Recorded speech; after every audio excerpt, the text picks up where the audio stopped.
បាទសូមជម្រាបសួរពុកម៉ែបងប្អូនជំរាបឆ្នាំវៀតណាមថ្ងៃទី15ខែ10 2025ហើយប្រហែលថ្ងៃមុនគឺអូនបានធ្វើវីដេអូជួយពុកម៉ែបងប្អូនទេដោយសារតែរបួសខាងពេកហើយចំពោះចាប់ពីថ្ងៃនេះទៅគឺអូនមានលេខជារៀងរាល់ថ្ងៃជួយពុកម៉ែបងប្អូនទៅហើយថ្ងៃនេះគឺអូនអើខ្ទង់ខ្សែនិងខ្ទង់ហុកហើយសូមពុកម៉ែបងប្អូនបាក់ចាក់បាក់លេងអាចចូលរួមជាមួយតាល្បីឆ្នោតជួនដែលមានលេខស័ព្ទ090 669 892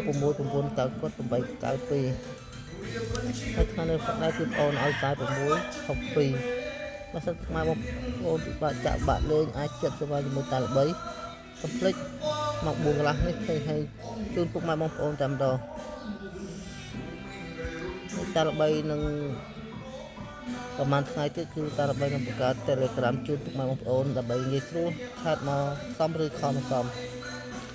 បងប្អូនមានតែប៉ុណ្ណឹងហើយសូមជូនពរនៅតាមដាន YouTube អរគុណជួបតែចំណងអហេហេគ្រប់គ្នាផងដែរសូមអរគុណសូមជម្រាបtừng ngày buồn phiền kia trong bóng bay mong vì rời ao nhà hò nhà hương